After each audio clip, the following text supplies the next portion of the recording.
বিসমিল্লাহির রহমানির রহিম। সংগ্রামী সকল ফেসবুক ভাই বোন বন্ধু, বাংলাদেশের বাইরে এই ভিডিওটি যারা দেখবেন, আমার পক্ষ থেকে জানাই সংগ্রামী সালাম। আসসালামু আলাইকুম। সংগ্রামী উপস্থিতি, এদেশ এই যে ৩০ লক্ষ মা বোনের ইজ্জতের বিনিময়ে দেশ স্বাধীন হয়েছিল, কিন্তু আসলে এখন এই যে স্বাধীনতার ৫৪ বছর পরেও যে এই পরাধীনতার শৃঙ্খলে আমাদের আবদ্ধ থাকতে হবে কেন? এই জন্যে কি আমরা স্বাধীন করেছিলাম? আমরা আমাদের মা বোনের ইজ্জতের বিনিময়ে ৩০ লক্ষ শহীদের রক্তের বিনিময়ে এ দেশ কেন স্বাধীন করেছিলাম? এতদিন পরে, স্বাধীন করার পরেও এতদিন পরে যদি আমাদের অন্যের স্বাধীনতা মেনে নিতে হয়, অন্যের জবরদখল মেনে নিতে হয়, তাহলে কিন্তু স্বাধীন করা আজকের এই দিন আমাদের ঠিক হয়নি। কারণ স্বাধীন করে কেউ জবরদখল করে আমাদের গায়ের পুরে চড়ে বসে থাকবে, বুকের পুরে জবরদল পাথরের মতো কেউ দেবে বসে থাকবে, এটা কিন্তু স্বাধীনতার অর্থ নয়। তো স্বাধীনতার অর্থ হলো যে আমি আমার খেয়াল খুশি মতো, আমার পছন্দ মতো আমি চলবো, আমি কথা বলবো, আমার ভাষায় আমি কথা বলবো। এই কারণেই তো স্বাধীন করা হয়েছিল। তা আমরা কেন স্বাধীন করেছিলাম, কী জন্যে স্বাধীন করেছি, কি পেয়েছি স্বাধীন করে?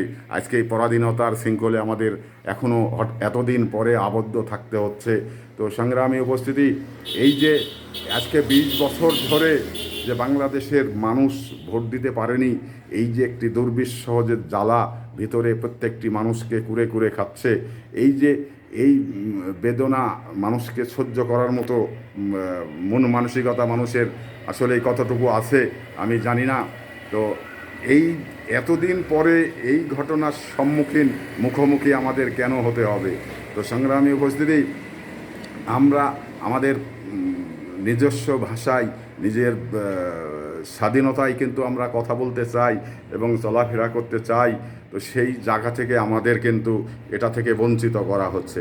একটি দল ক্ষমতায় থেকে বারবার আমাদের কিন্তু ভোট দেওয়া থেকে বিরত রাখছে এবং ভোট দিতে আমরা পাচ্ছি না, আমাদের পছন্দের প্রার্থী আমরা পাচ্ছি না।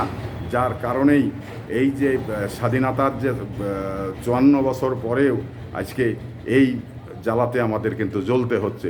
তাই এই আমরা কেন স্বাধীন করেছিলাম, কেন রক্ত দিয়ে স্বাধীন করেছিলাম এদেশ আসলেই আমরা আমাদের খাবার দাবারের স্বাধীনতার জন্যে, কথা বলার স্বাধীনতার জন্যে, চলার স্বাধীনতার জন্যেই কিন্তু আমরা স্বাধীন করেছিলাম। তো সেটা করে কিন্তু আসলে কি পাচ্ছি? আমরা স্বাধীনতার সুফল কি ভোগ করতে পাচ্ছি না। তো কেন আসলে এই ভোগ না করতে দেওয়ার যে একটি মহল, এই মহলকে জবরদখল করে রেখেছে। তাই এই মহলকে আমাদের জবরদখলের হাত থেকে এ দেশটাকে রক্ষা করতে হবে। তাই যেখানে যে অবস্থায় থাকি সবাই এই জবরদখল সরকারের প্রতি রুখে দাঁড়াই এবং তাদের থেকে ছিনিয়ে নিয়ে এসে আমার মুক্তিযোদ্ধা করা বাংলাদেশ। তো সংগ্রামী উপস্থিতি, আপনাদের সুস্বাস্থ্য দীর্ঘজীবন কামনা করে বিদায় নিচ্ছি। আসসালামু আলাইকুম ওয়া রাহমাতুল্লাহ।